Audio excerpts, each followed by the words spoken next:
ಸಂಕಲ್ಪ ಯಾತ್ರೆ ನಾವು 3 ದಿವಸ 4 ಜಿಲ್ಲೆಯಲ್ಲಿ ಪ್ರಾರಂಭ ಮಾಡಿದ್ದೇವೆ. ಪ್ರತಿಯೊಂದು ಜಿಲ್ಲೆಯಲ್ಲಿ 2 ಕಾನ್ಸ್ಟಿಟ್ಯೂನ್ಸಿಗಳನ್ನು ಮಾಡಿದ್ದೇವೆ. ಅಭೂತಪೂರ್ವದ ಬೆಂಬಲ ಇದೆ, ನಿರೀಕ್ಷೆಗೆ ಮೀರಿ ಬೆಂಬಲ ಇದೆ ಮತ್ತು ದಾರಿಗುಂಟ ಜನ BJP ಬಗ್ಗೆ ಇರುವಂಥ ಒಂದು ವಿಶ್ವಾಸ ದೊಡ್ಡ ಪ್ರಮಾಣದಲ್ಲಿ ವ್ಯಕ್ತ ಆಗ್ತಾಯಿದೆ. ಇದರಿಂದ ನಮ್ಮ ಪಾರ್ಟಿಯ ಕಾರ್ಯಕರ್ತರಲ್ಲೂ ಉತ್ಸಾಹ ಬಂದಿದೆ, ಜನರಲ್ಲೂ ಕೂಡ ವಿಶ್ವಾಸ ಬಂದಿದೆ. ಹೀಗಾಗಿ ಏನು ಈ ಜನಸಂಕಲ್ಪ ಯಾತ್ರೆ ಇದೆ, ಇದು ವಿಜಯ ಸಂಕಲ್ಪ ಯಾತ್ರೆಯಾಗಿ ಪರಿವರ್ತನೆ ಆಗೋದ್ರಲ್ಲಿ ಯಾವುದೇ ಸಂಶಯ ಇಲ್ಲ. ಖಂಡಿತವಾಗೂ 2023ರಲ್ಲಿ ನಾವು 150 ಟಾರ್ಗೆಟ್ ಏನಿಟ್ಟಿದ್ದೇವೆ ಅದನ್ನು ಮುಟ್ತೇವೆ ಅನ್ನೋಂಥ ವಿಶ್ವಾಸ ನನಗಿದೆ. ಭಾರತ ಜೋಡೋ ಯಾತ್ರೆ ಅದರ ಅರ್ಥ ಏನು? ಈಗಾಗಲೇ ಭಾರತ ಒಕ್ಕಟ್ಟಾಗಿ ದೇಶ ನಡೀತಾ ಇದೆ.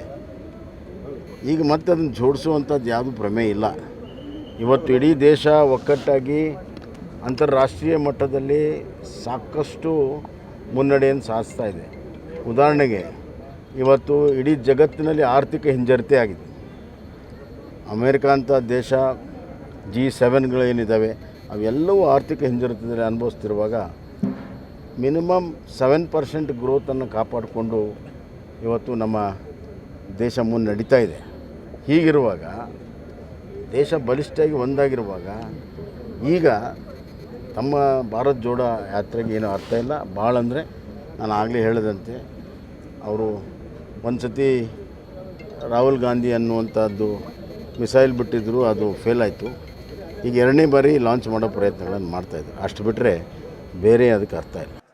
ಏನು ಕೆಲಸ ಮಾಡ್ದೇನೆ ಲೂಟಿ ಹೊಡ್ಕೊಂಡು ಈ ರಾಜ್ಯವನ್ನ ಹಾಳು ಮಾಡ್ತಾ ಇದ್ದೀರಿ.